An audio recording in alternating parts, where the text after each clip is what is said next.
Okay. Hello everyone. My name is Feier.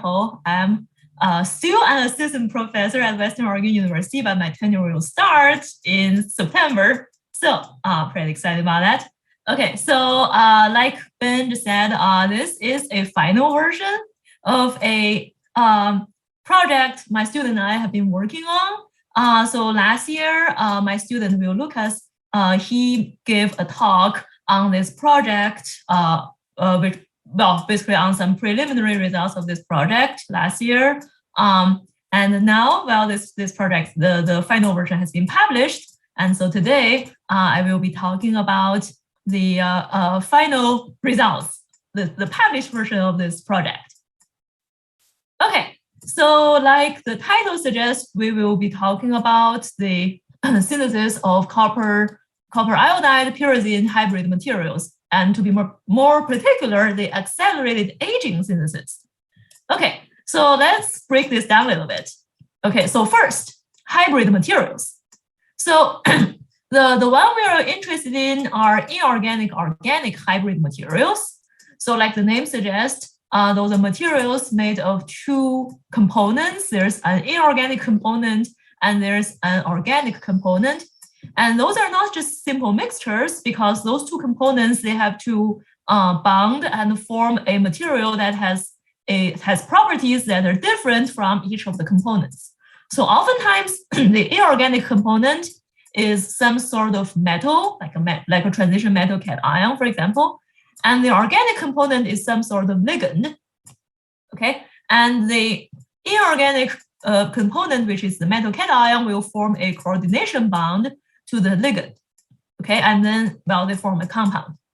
And sometimes, okay, the ligand will then form a coordination bond with another metal cation, and then that other metal cation will bond to another ligand, and so on. So it can just continue and have this one-dimensional, two-dimensional, or three-dimensional extended structure. So perhaps the most famous category of inorganic organic hybrid materials is MOF. Okay, so metal organic frameworks. So those are that is an example of the inorganic organic hybrid materials. So the materials we are interested in this study is based on copper iodide.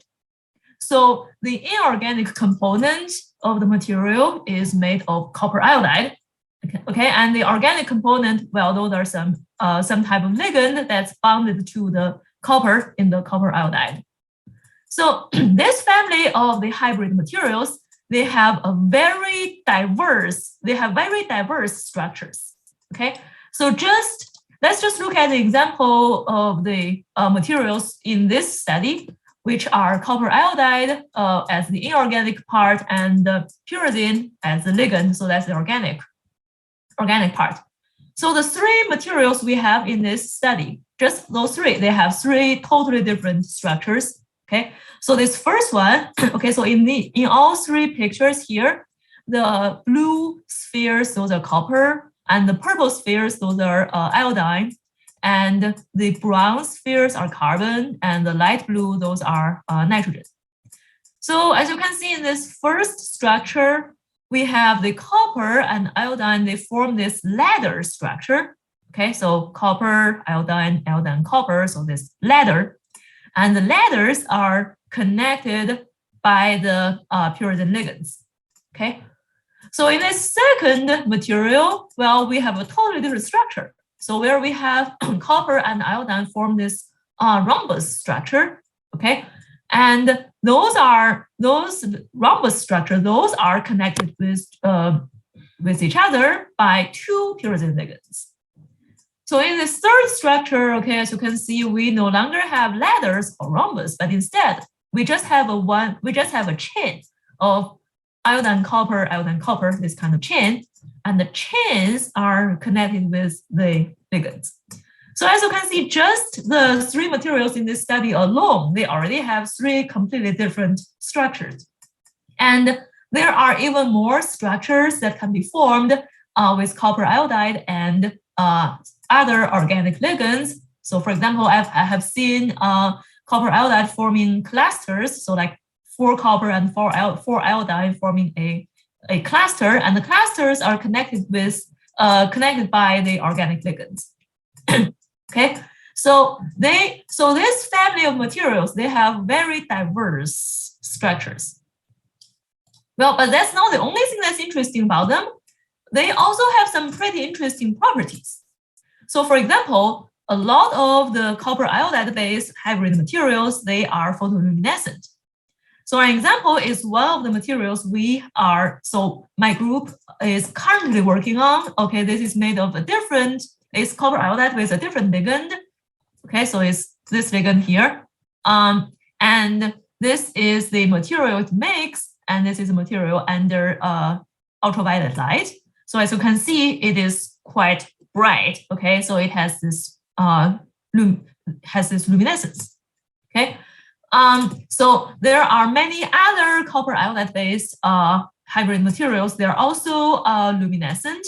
Okay, a few examples can be found in this first citation here.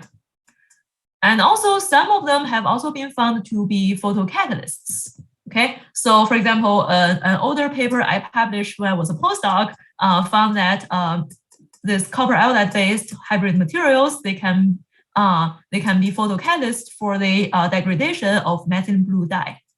Okay, so this family of materials, they are really interesting because of their diverse structures and also because they have some pretty interesting properties. Okay, so the thing with hybrid materials is that traditionally, a lot of them are made with either the use of a large amount of organic solvents or the use of a lot of energy, or both. Okay, so because the ligands oftentimes need to be dissolved in an organic solvent, because not all of them are soluble in water.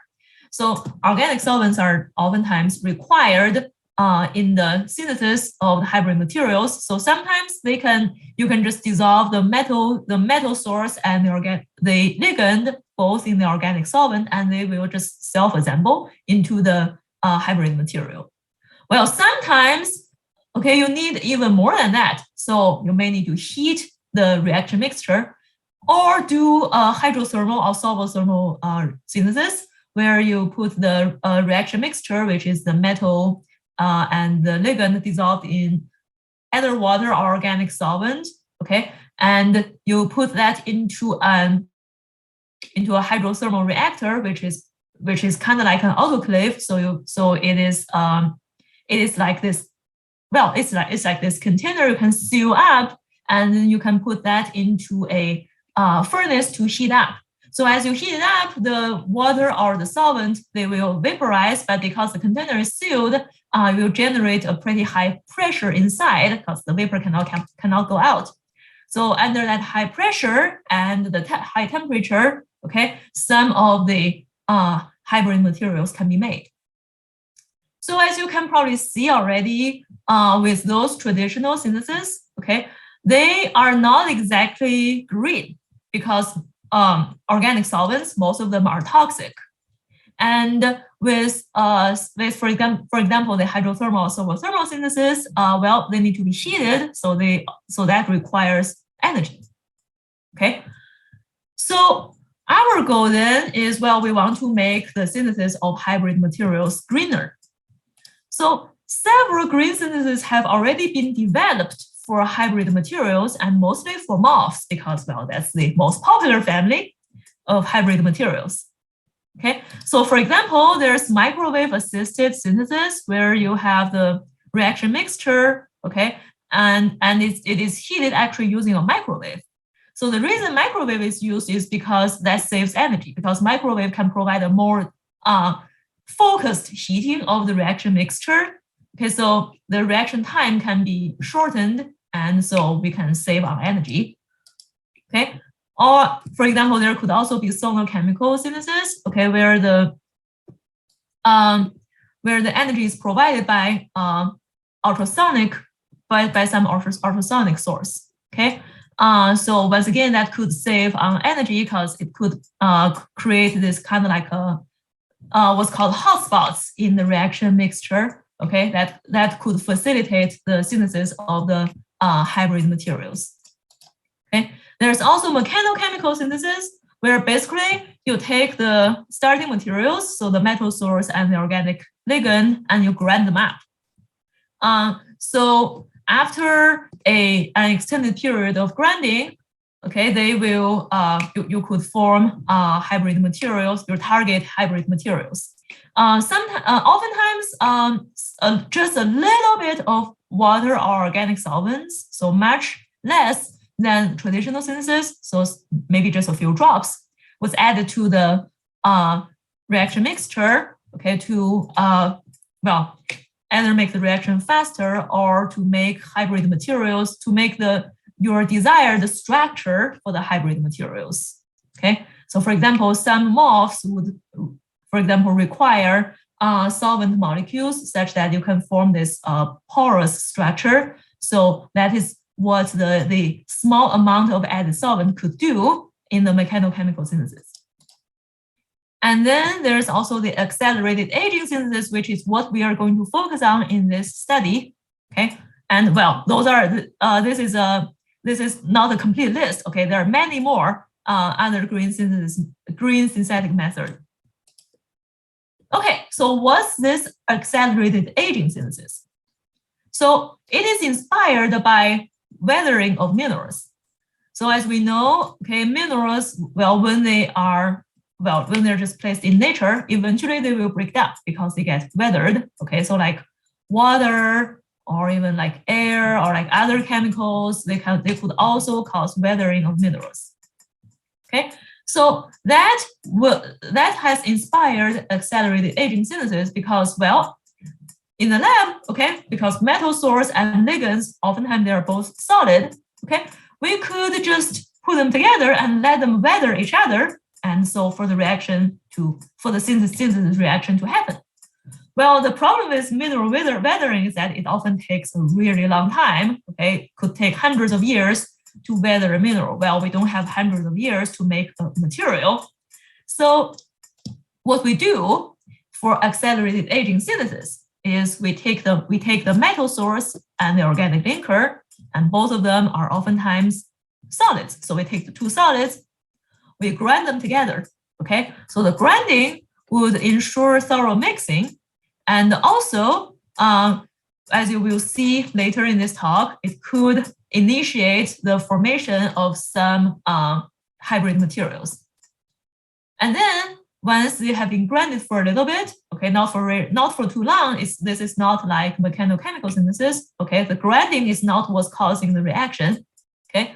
So we grind them for a little bit, and then we let them age, mostly under ambient conditions, so just room temperature and in air, like just sitting on the lab bench, basically. Okay, so we just let them sit there for an extended period of time. Okay, well, the thing is that both the metal source and the organic linker, they are both solids, right? So the reaction between two solids, okay, are oftentimes, well, that's oftentimes pretty slow, okay, because solids have very limited diffusion. Okay? So sometimes a small amount of liquid, like water or sometimes organic solvents, it might be added to the reaction mixture just to speed up the aging reaction, okay? And well, also just like in mechanochemical synthesis, sometimes the solvent added might be used to form the desired structure. So for example, the porous structure of MOFs. So the amount of liquid added is much less than a traditional synthesis. Okay, traditional synthesis may need something like milliliter scale or even more of solvents, whereas here you only need a few drops. Okay, so basically we take the two reactants, we grind them together, we add a little bit of the liquid, and we just let them sit there for a while. Okay, and during while they're sitting there, they go through what's called aging, which means the metal source and the organic linker, they react with each other, and you could have your desired hybrid material. So the three materials we study are, well, you have already seen their structures. So here I show their structures again. Okay, And as you can see, they differ not just by structures, but also by chemical composition. Okay, so this first one with this copper and iodine ladder structure, where the ladders are connected by the pyrazine ligands. Okay, they have a 2-to-1. It has a 2-to-1 ratio between the copper iodide and the pyrazine ligand. Okay, and the second one, okay, where you have the copper iodine rhombus structure. Okay, it has a 2-to-2 ratio. Well, it's really 1-to-1, but we have 2 copper, 2 iodine each rhombus structure, and they're connected with 2 of the ligands. So it's really a 2-to-2 ratio between the copper iodide and pyrazine. And this last one has a 1-to-1 ratio between copper iodide and pyrazine. So just to avoid saying this really long name or chemical formula for each, okay, we have in this paper, we have actually named each of them based on its color. So this first one is a yellow powder, so we call that yellow. So the second one is an orange powder, so we call that orange.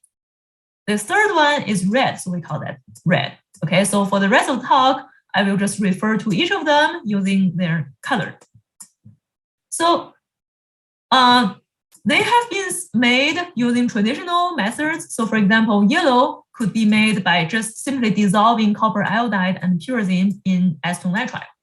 So the thing with copper iodide-based hybrid materials is that you can only, if you want to do solution synthesis, you can only use acetonitrile. Because even though your ligand might be water soluble, okay, like pyrazine is water soluble, copper iodide is not. Okay, and in fact, copper iodide is not really soluble in pretty much anything except for acetonitrile. So if you want to do a solution synthesis with copper iodide, well, you pretty much have to use acetonitrile. So if you dissolve copper iodide and pyrazine just both in acetonitrile, then regardless of their molar ratio, you're always going to get yellow. Okay, and red has been made using solvothermal method. Okay, so where you have copper iodide and pyrazine, okay, and they're sealed up well with the solvent, and they're sealed up in a container and heated up. Okay, so they have been made using traditional methods, but they have also been made using greener synthetic methods. So for example, Cappuccino et al. has made all three using mechanochemical synthesis. That was actually how this orange compound was discovered the first time. So what they did was that they basically they just granted molar ratios, and sometimes, well, for yellow and red, for example, they have added a little bit of acetonitrile to the reaction mixture when it's grinded, whereas for orange, it has to be dry grinded. Okay, so they grinded the copper iodide and pyrazine together, and they were able to make all three of these hybrid materials.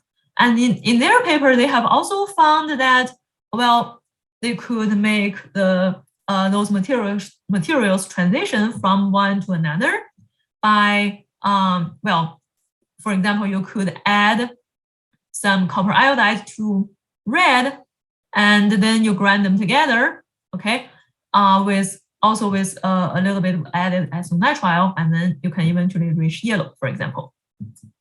So they have been made using mechanochemical synthesis, but, well, how about accelerated aging synthesis? Because, well, some of you probably know, well, we are at the POI, so we don't really have many fancy instruments, okay? But accelerated aging synthesis, they do not require any technique or fancy instrument. Pretty much you can just do that on any lab bench. So that is something we really want to do. Okay, so here's what we did. Okay, so we start with our starting materials, which are copper iodide and pyrazine. Okay, so they're both white powders. Okay, so I have showed you, so here I show you both of them inside a mortar. So using a pestle, we grind those two white powders together for about 30 seconds. And as we grind them, okay, they become this orange color, pretty bright orange color. Okay, so this just happens during grinding. Like we haven't added any liquid to that yet. It has not been aged yet, but just while we just grind the two white powder together for 30 seconds and becomes orange. Okay, and then we add a little bit of water to it. Okay, so the water we added are based on, well, it's based on the amount of starting materials. So generally it is 45 microliter of water per 4 millimoles of starting materials. Okay, so 45 microliter is really not a lot. It's almost like just like a drop. So this is what it looks like immediately after we added water. So as you can see, the color has not really changed. It still looks the same orange. It's just wet now because we added water. Okay, and this beaker is now sealed with a rubber stopper. And well, it's not show. I didn't show that in this picture, but the rubber stopper is also it wrapped with paraffin around the opening of the beaker to ensure it's all sealed. Okay, so the water stays inside. So, and then this sealed beaker is left just on a lab bench for a week. Okay, so it has been, so we allow it to age at room temperature under ambient conditions for 1 week. And this is what it looks like after a week. So as you can see, there is a color change. Okay, so color change indicates chemical reaction. So there has been a chemical reaction happening. Okay, so this final product still looks orange, but it's a darker orange. Okay, so maybe a little bit red mixed in there.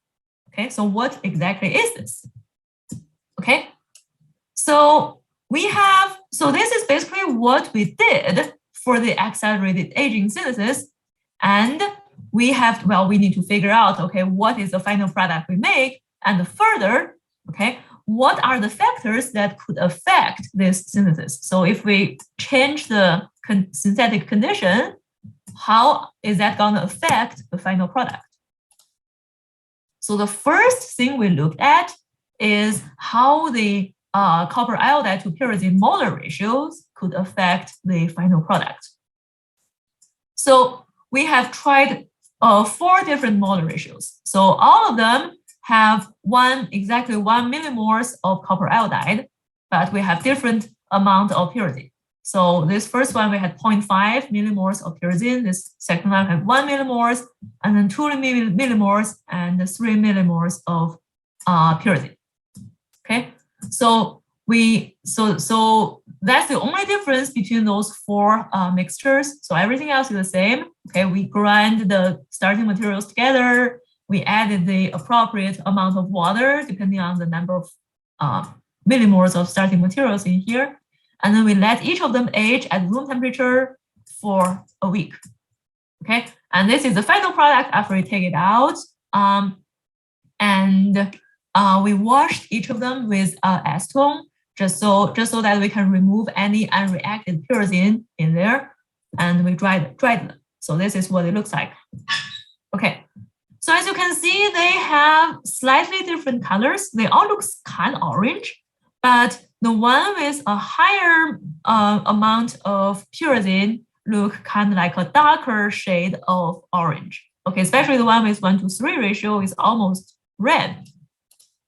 Okay, so to see what we have in there, okay, we took the Xrd diffraction pattern for each of these final products. Okay, so here are the Xrd pattern for each of the product. Okay, so this one at the bottom is 1 to 0.5, then this is 1 to 1, 1 to 2, and 1 to 3. So the Xrd pattern showed that there are only 2 things in each product. So one is red. Okay, so the material that we named red. Okay, the other is unreacted copper iodide. So the peaks for each are marked with triangles. So red triangles are for the red compound, and blue triangles are for copper iodide. Okay, so based on the Xrd pattern, okay, even though they all look kind of orange, there was not really orange in any of them. So this orange color could just be because copper iodide is a white powder. So the white powder, the unreacted copper iodide, which is white powder mixed with the red, well, that may be what's giving us this orange color. Okay, and here's another thing that's here's something that's different in all of them. So they all have red, they all have unreacted copper iodide, but as you increase the amount of pyrazine, the amount of unreacted copper iodide decreases. So we can see that based on the intensity of the copper iodide peak. Okay, so as you can see, when there's only 0.5 millimoles of pyrazine, there's a lot of unreacted copper iodide left. So the peaks are really intense. Okay, as we add more pyrazine, the copper iodide peaks get less intense compared to the peaks for the red. And when we reach 1:3 mole ratio, okay, the copper iodide peaks have become pretty small compared to the peaks for red. Okay, so this tells us that when we add more pyrazine to it, okay, we have shifted the synthetic reaction to the right, okay, which makes sense, right? This is just Le Chatelier's principle. When you add one of the reactants, okay, the equilibrium will shift to the right. Okay, so this is exactly what we're seeing here. So if we want to, well, further react the copper iodide, we can add more pyrazine to it. Okay, so that's the effect of molar ratio. So how about the effect of the volume of water added? So remember, at the beginning, we just added 45 microliter of water to 4 millimoles of starting materials. So just for the just so that we can study the effect of each factor individually, okay, for the rest of the study, we have kept the molar ratio of copper iodide and pyrazine constant. So we used this 1:3 molar ratio for all of this following study. Okay, so in this study then, okay, we use the 1:3 molar ratio. Okay, so 1 millimoles of copper iodide and 3 millimoles of pyrazine. So that's a total of 4 millimoles of starting materials. So our initial experiment, we added 45 microliter of water to this. Okay, so now we have added 18 microliter of water to the starting material. And we have also made another batch where we added 112 microliter of water to the starting material. Okay, and everything else was kept the same. They were all aged on the lab bench under ambient conditions for a week. And the products were washed with acetone to get rid of the excess pyrazine and dry. So here are what the final products look like. So they look pretty similar to each other, okay, in terms of color. Okay, well, so is there any difference at all? So we took the Xrd patterns pattern for each of them. Okay, so as we can tell from the color, okay, all of them have only two components in there. We have the red and we have the unreacted copper iodide. Okay, the only slight difference is the amount of unreacted copper iodide left. Okay, so when we added a smaller amount of water, we actually don't have a lot of copper iodide left. Whereas as we add more water, we actually have more copper iodide left. So here you can see the peaks that are marked by the blue triangle. Those are copper iodide peak. Okay, when for smaller amount of water, those peaks are smaller, but for a larger amount of water, those peaks are actually more intense. Okay, so our initial hypothesis was actually different from this. Initially, we had hypothesized that, well, if we add more water, okay, that would increase the diffusion. That would make diffusion of the starting materials easier, right? So that should facilitate the synthesis of red. So we should see less copper iodide left. But the result actually showed us the opposite. So why is that? Okay, so remember, well, copper iodide is not soluble in water, but pyrazine is. Okay, so when we add water, we are actually dissolving pyrazine. Okay, and when we add more water, well, we're adding more solvent, so we're actually decreasing the concentration of pyrazine in the reaction mixture, okay? Because we added more water, so concentration has decreased. So this is, once again, Le Chatter's principle. When you decrease the concentration of one of the reactants, well, the reaction should go to the left, okay? And that's exactly what we saw here. When we add more water, we have decreased the concentration of pyrazine, which is one of the reactants. So we have shifted the synthesis reaction to the left. Okay, so next we want to study the effect of acetonitrile in aging. Okay, so remember, so far we have added just water to the reaction mixture. So what would happen if we add acetonitrile instead? Okay, so what would happen if instead of 45 microliter of water to this 1:3 molar ratio of copper iodide and pyrazine mixture, we added 45 microliter of acetonitrile?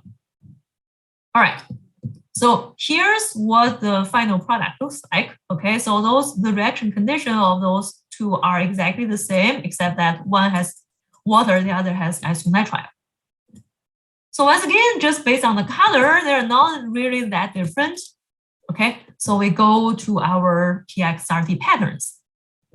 So this one on the bottom is for the product that was aged in water.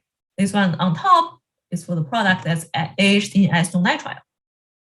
Okay, so once again, the unreacted copper iodide peaks are marked with blue triangles, whereas the red peaks are marked with red triangles.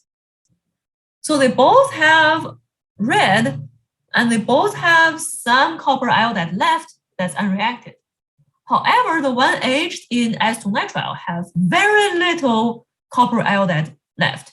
Okay, so you can still see sort of like a small copper iodide peak here, but it's really small compared to the one aged in water, which has, see, this peak is for copper iodide, and this is a lot more intense compared to this peak, okay, for the one aged in acetonitrile. So this tells us, okay, aging in acetonitrile, okay, actually makes the synthesis reaction go further to the right, okay, so further to the product side. So more of the copper iodide has been consumed, okay, compared to the one aged in water. So remember, copper iodide could dissolve in acetonitrile. Okay, that's the only solvent that can dissolve copper iodide.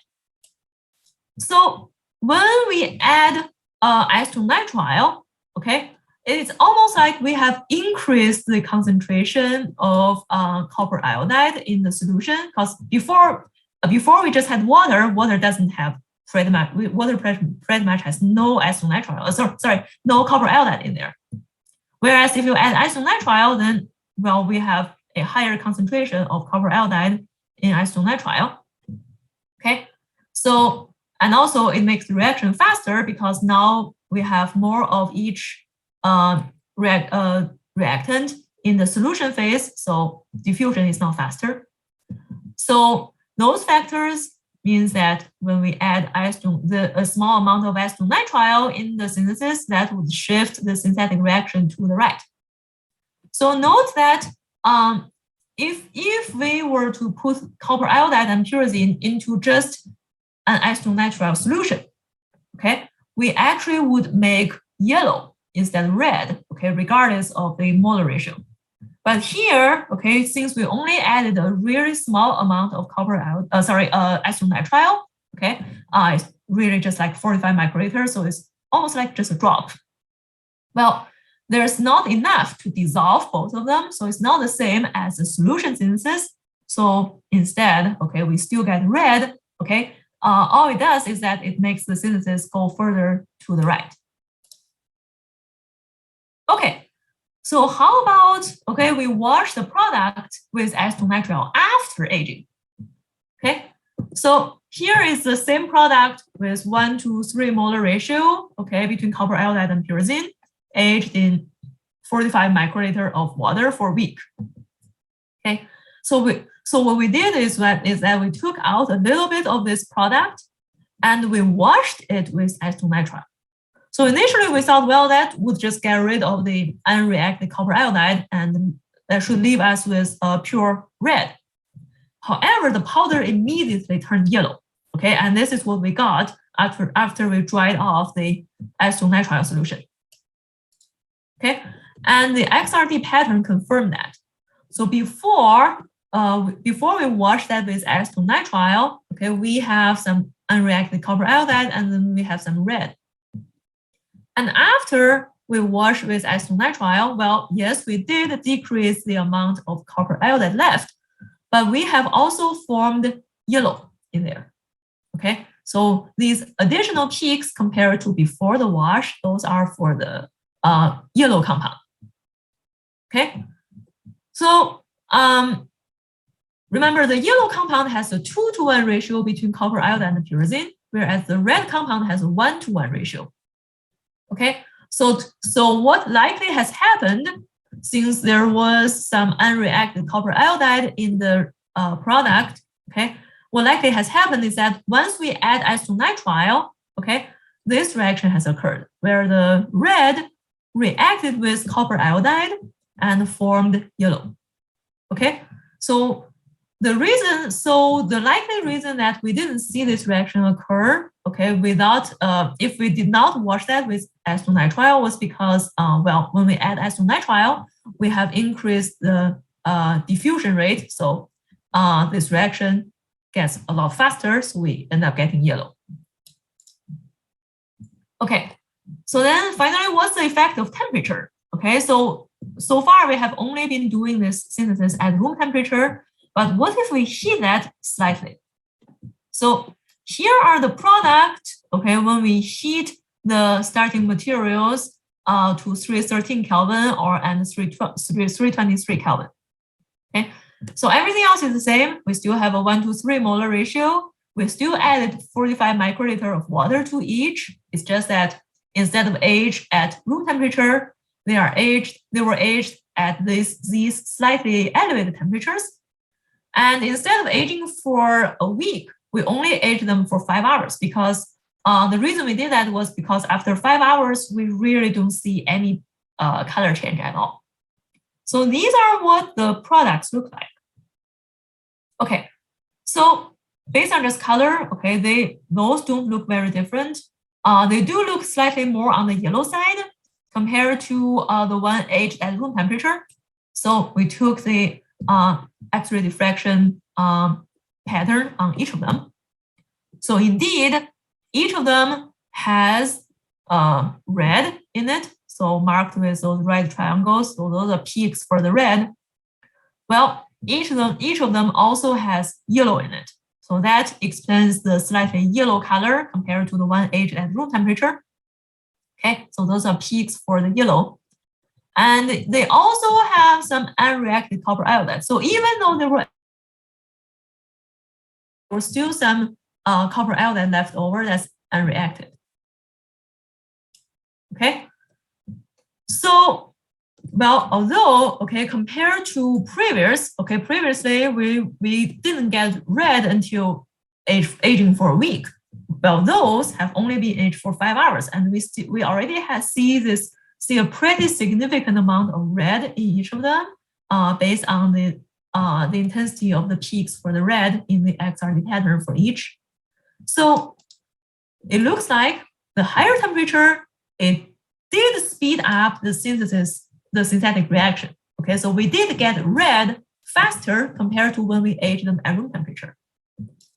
However, we also formed yellow at higher temperature. So it looks like the higher temperature also sped up the formation of yellow. Okay. So, well, the thing is that, did the yellow just form from the starting materials at the higher temperature, or was it formed from the red? Okay, so in other words, did the red form first and then the yellow, or did the red and yellow form at the same time? Okay, so in order to answer that, and in order to really study how this synthesis works, we studied the phase transitions during the aging process.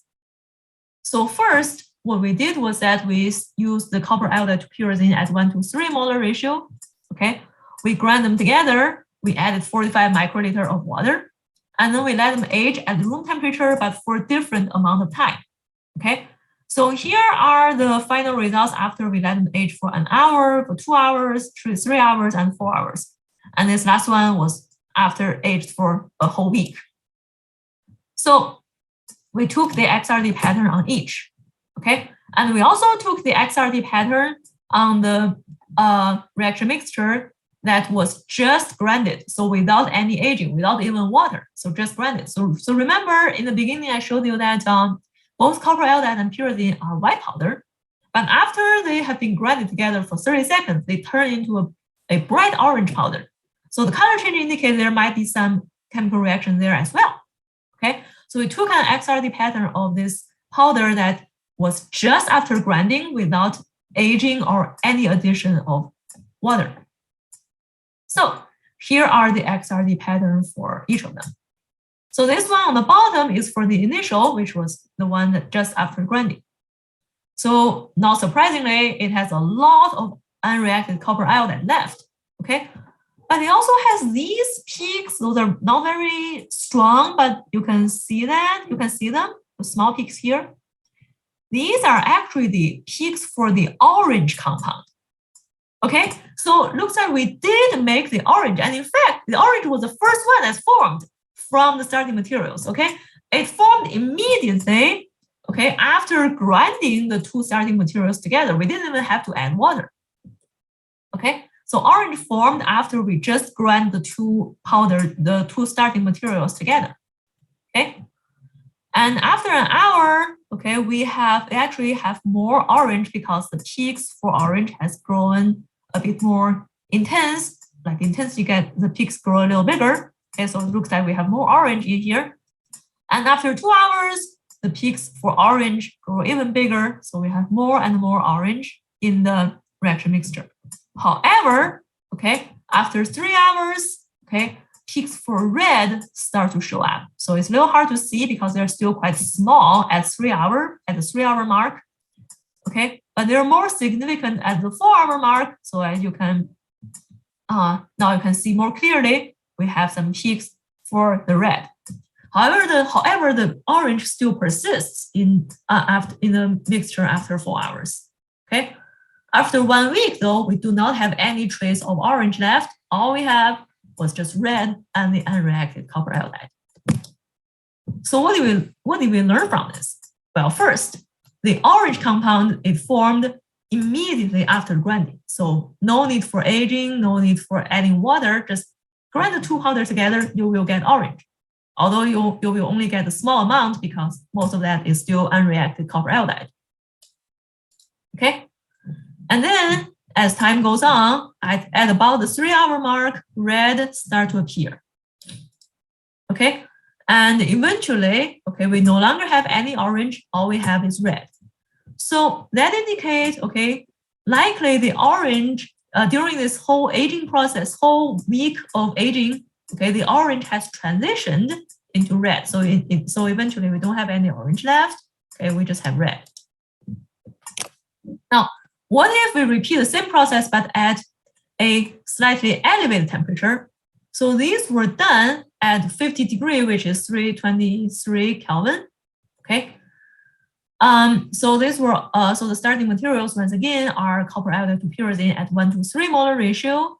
Okay, they were each added 45 microliter of water, and they were aged at 50 degrees Celsius. Okay, for a different amount of time.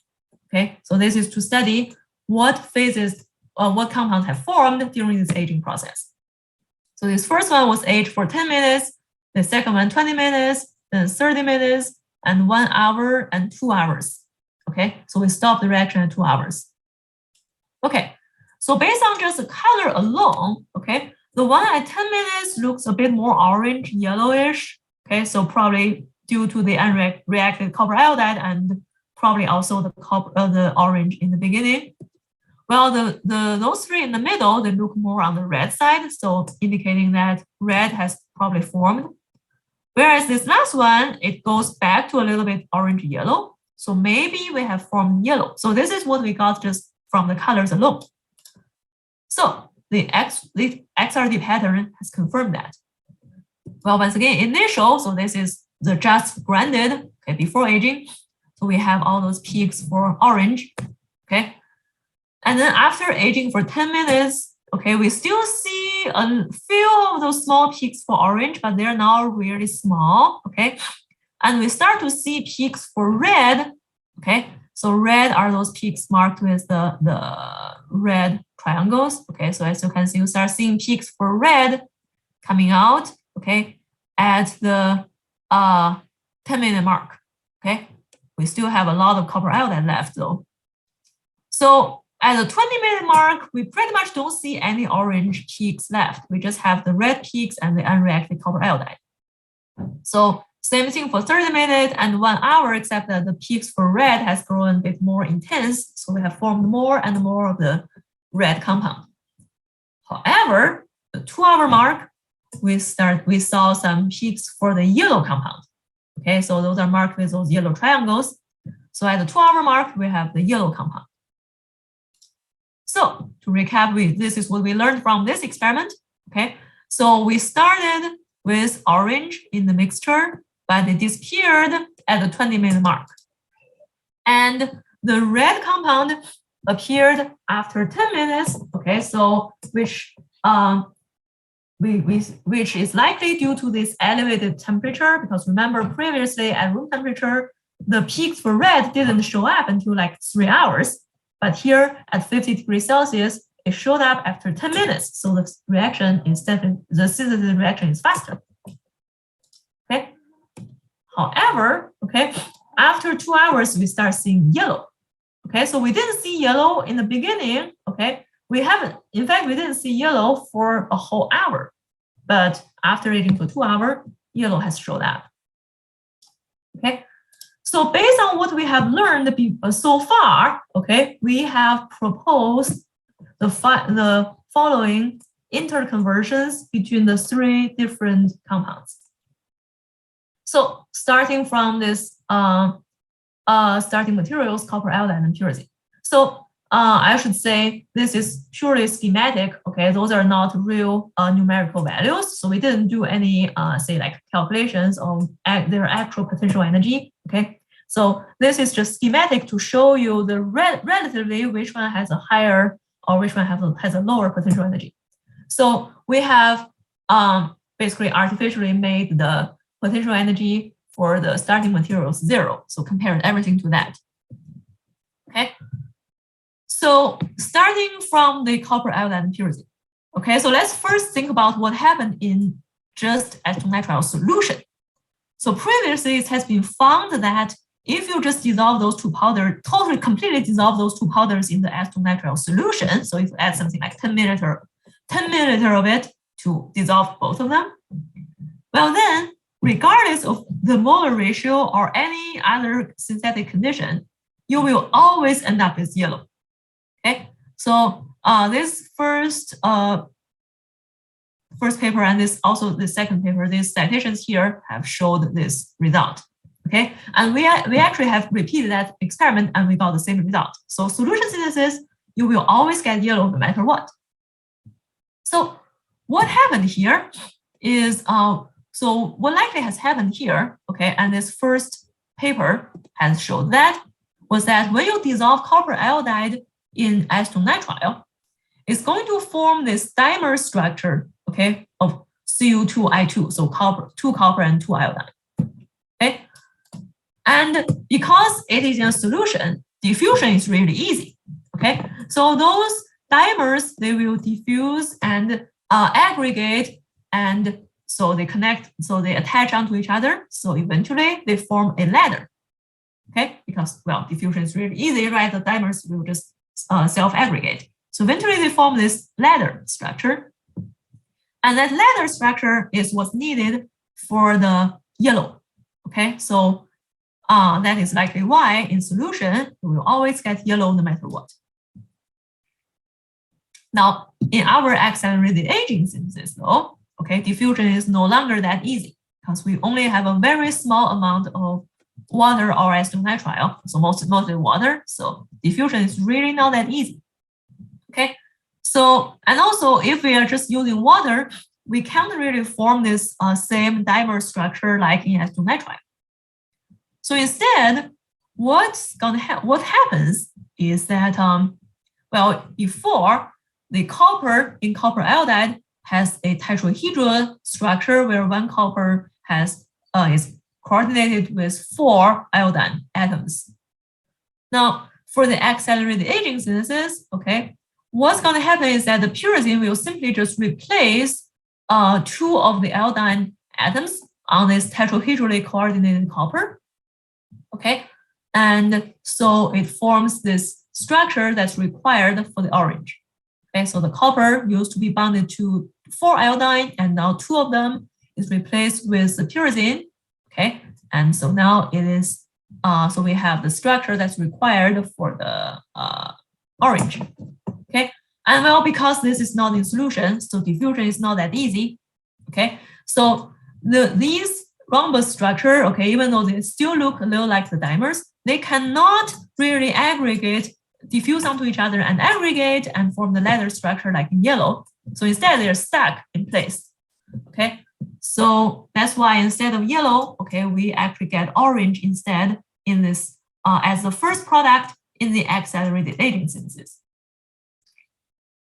But it does not stop at the orange. So as time goes on, as we saw, the orange will gradually disappear and the red will appear. So eventually the orange is all gone and we're left with red. Okay, so that means the orange has transitioned into the red.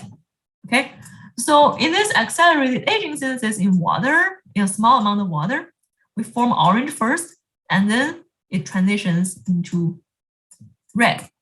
Okay, so the fact that this orange formed pretty much immediately after grinding the 2 starting materials together means that the activation barrier for the formation from the starting materials to the orange is probably not very high because the reaction is so fast.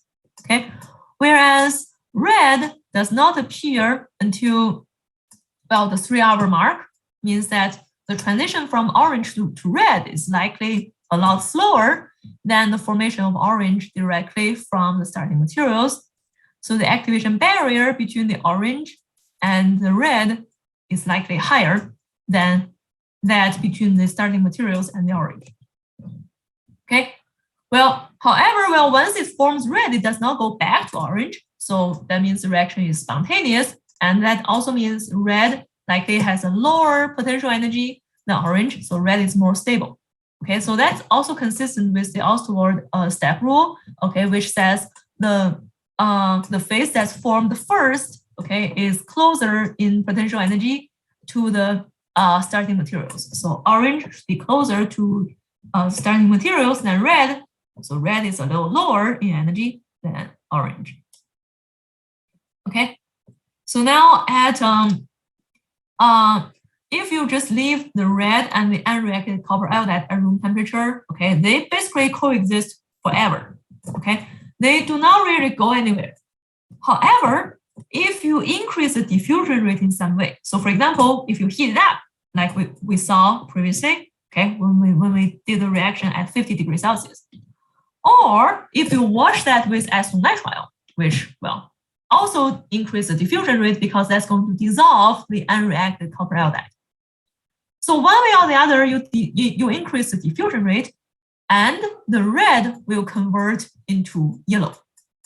So that's what we saw, okay, for the reactions that were done at higher temperatures and for the reactions where we washed the product with acetonitrile. So the red, in both cases, turned into yellow and it did not go back to red, okay, stayed at yellow.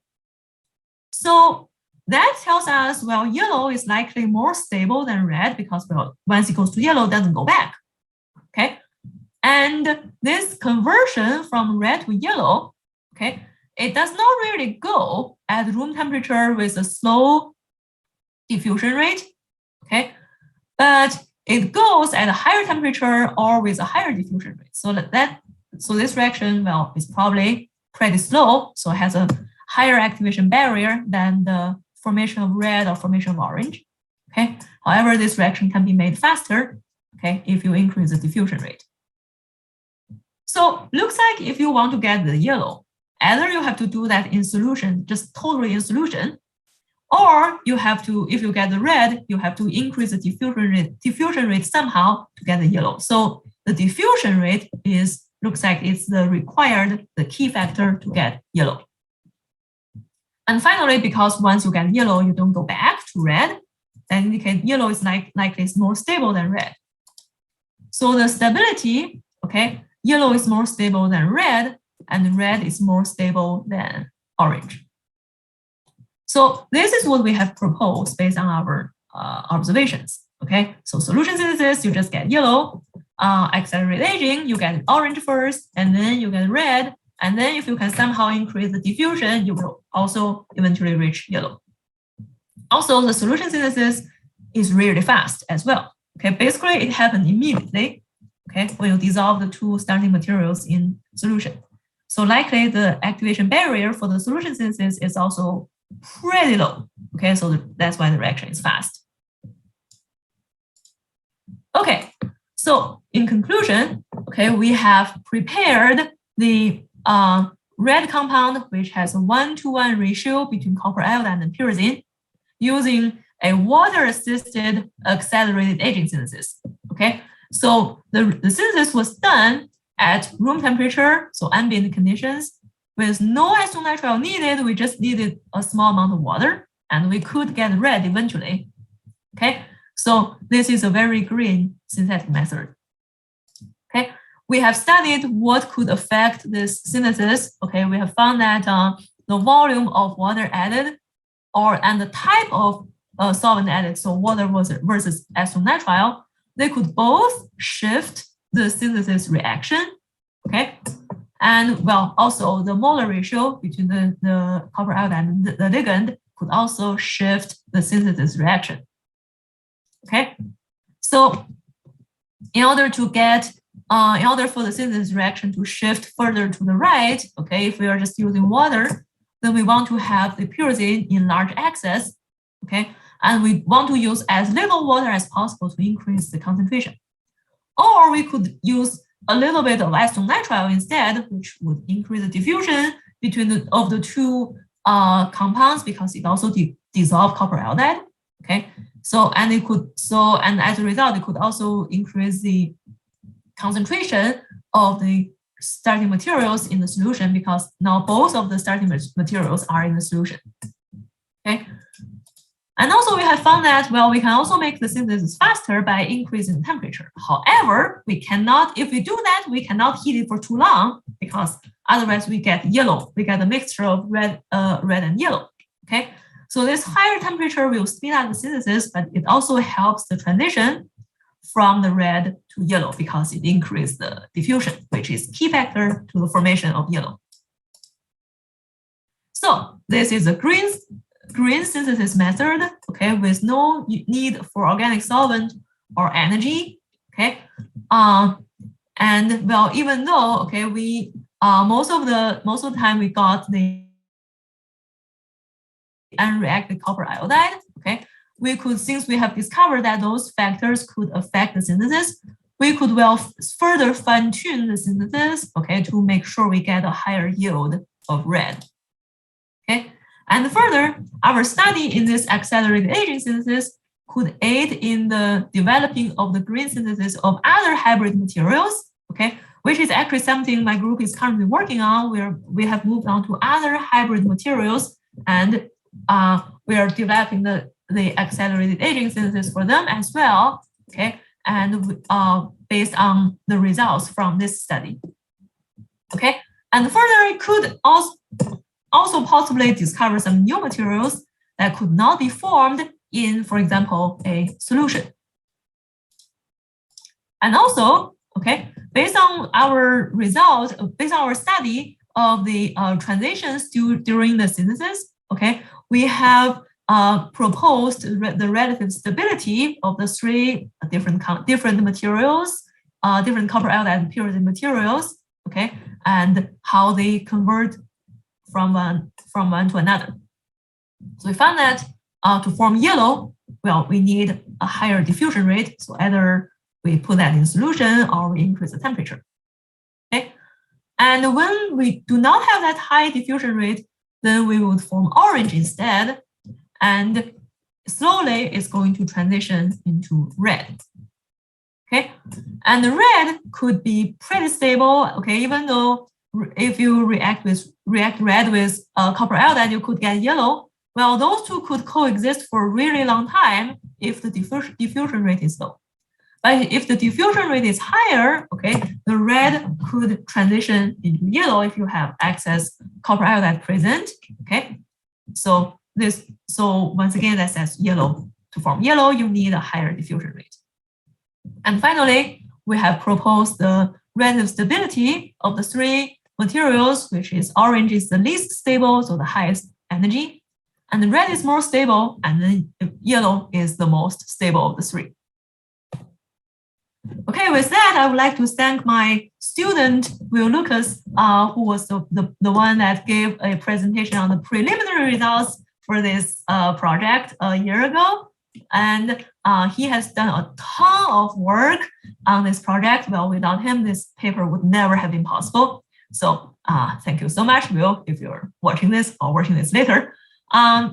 And I would also like to thank the Department of Chemistry at Western Oregon University for providing me with the necessary startup funding and the lab space and equipment to do this research. And also, this whole research is published in this paper recently, well, just this year in Crystal Growth and Design. So if you're interested, please check out our paper. Okay, with that, I would like to thank everyone for your attention, and I'm ready to take any questions. Fantastic talk. Let's go straight into the questions here. Let's see. Okay, so you showed some different copper iodide pyrazine structures at the beginning, the red, orange, and yellow. I guess you kind of answered this, but I'll go ahead and ask it just in case. You want to add anything to it? Do those different structures correspond to different synthesis conditions? Like, not in the accelerated aging, I guess, but maybe in the other, in other methods. Is that pretty much what determines which one of those you get? Yeah, they do.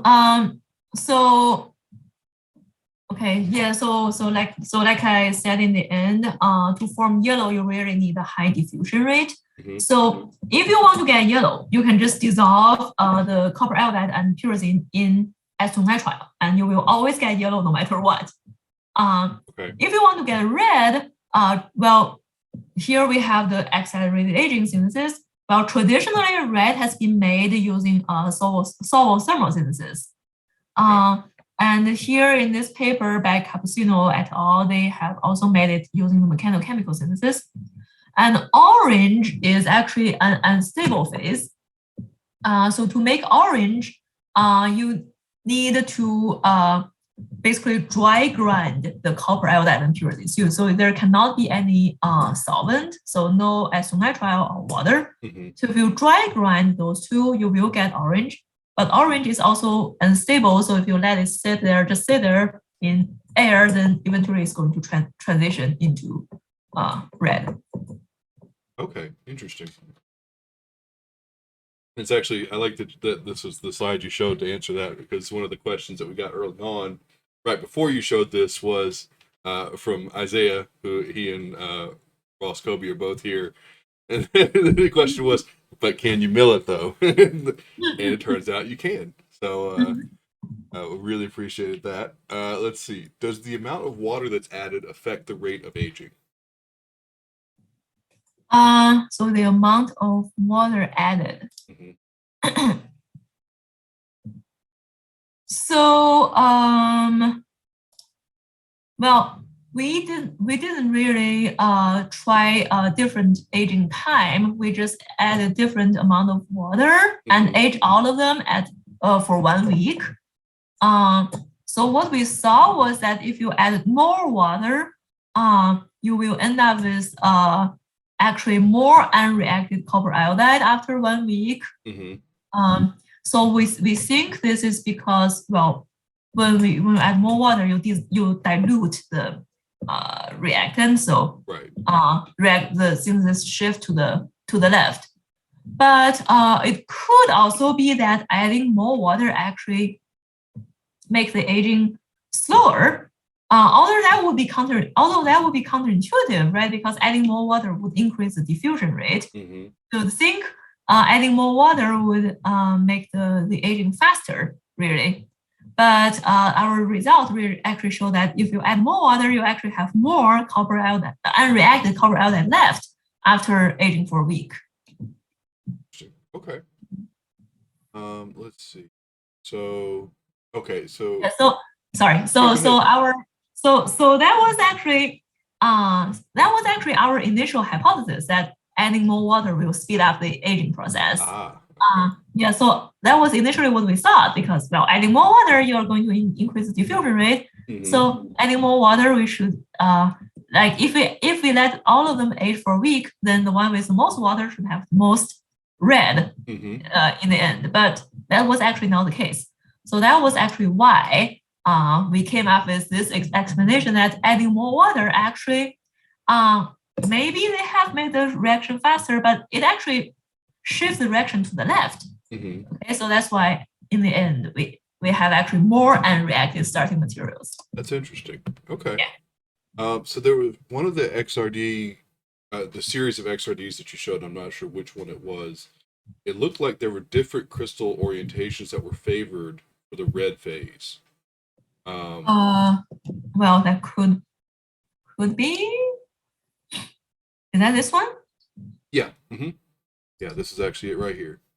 Yeah, so like in the 1 to 2, compared to say the 1 to 3, so the peak that's at maybe like 20, almost 25 degrees to theta, right? So like in the 1 to 2, it looks pretty large, and then when you get to the 1 to 3, it's much smaller, whereas the one that's at like 21 in the 1 to 2 is shorter, and the one in 1 to 3 is much bigger.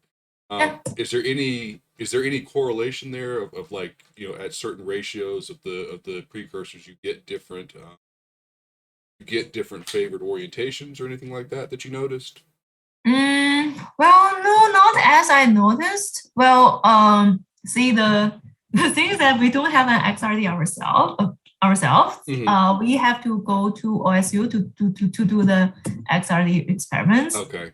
So because of our limited access to it, we didn't get to like repeat this experiment. Sure.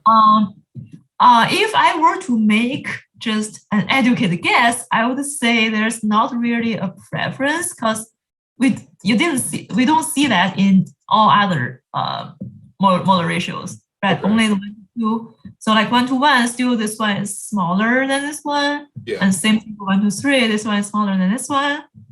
And same thing for the first one.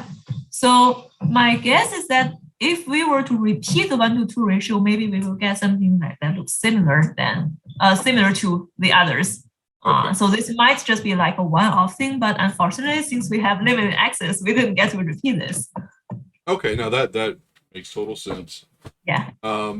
Okay, let's see. So if you kept increasing the amount of pyrazine, could you completely react the copper iodide? Well, I would expect that, yes, we could, if we could just add like a ton of pyrazine in there to react the copper iodide. Well, as you can see here, like as we increase that from the 0.5 millimoles to 3 millimoles, and already we have much less copper iodide left.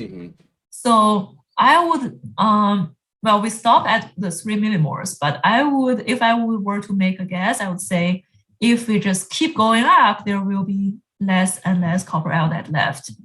Now, will there be a point where there will be 0 copper iodide left?